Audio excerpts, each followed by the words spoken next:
Dhallywood queen Apu Biswas. আমরা এমন কেউ নেই যে তাকে চিনি না। তিনি সেই ছোট পর্দা থেকে উঠে আসা অপু বিশ্বাস আজ এত দূর পর্যন্ত। অপু বিশ্বাস কিন্তু খুবই পরিশ্রমী, কারণ অনেক পরিশ্রমের পর তিনি এই জায়গা পর্যন্ত এসেছে। যদিও পাশে তার স্বামী ছিলেন না, শ্বশুর শাশুড়ি না, বাবা মা না, তারপরেও তিনি এত দূর পর্যন্ত এসেছে।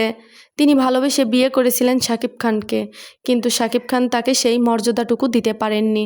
তিনি একাই লড়াই করে গেছেন তার জীবনের সাথে, একটি মাত্র ছেলেকে নিয়ে। এখন নতুন বিয়ে করে ফেসে গেলেন অপু বিশ্বাস। অপু বিশ্বাসের নতুন হাজব্যান্ড বলছে আর মিডিয়াতে কাজ করতে দেবেন না। বন্ধুরা, এটা কি সত্যি নাকি ফেক নিউজ? তিনি যদি মিডিয়াতে কাজ না করে তাহলে কি করবে, কি খাবে, কিভাবে চলবে? কারণ তার পাশে তো কেউই নেই। এক এক সময় এক এক ধরনের গুঞ্জন, এই শোনা যায় বিয়ে হয়েছে, আবার শোনা যায় বিয়ে হয়নি। আসলে বন্ধুরা, নেটিজেনদের মনে অনেক প্রশ্ন তাকে নিয়ে। তিনি কি আদৌ গোপনে সংসার করছেন শাকিব খানের সাথেই, নাকি নতুন সংসার করছে দ্বিতীয় স্বামীর সাথে? বন্ধুরা, তোমাদের কি মনে হয়, তিনি কি এত সহজে মিডিয়া ছেড়ে দিচ্ছেন, নাকি এটা ফেক নিউজ? কমেন্ট বক্সে জানাতে ভুলবেন না। আর অপু বিশ্বাস কিন্তু খুবই ভালো মনের একজন মানুষ। তাকে সবাই খুব ভালোবাসে। তাকে এখন অনেক সিনেমার অফার করা হয়েছে।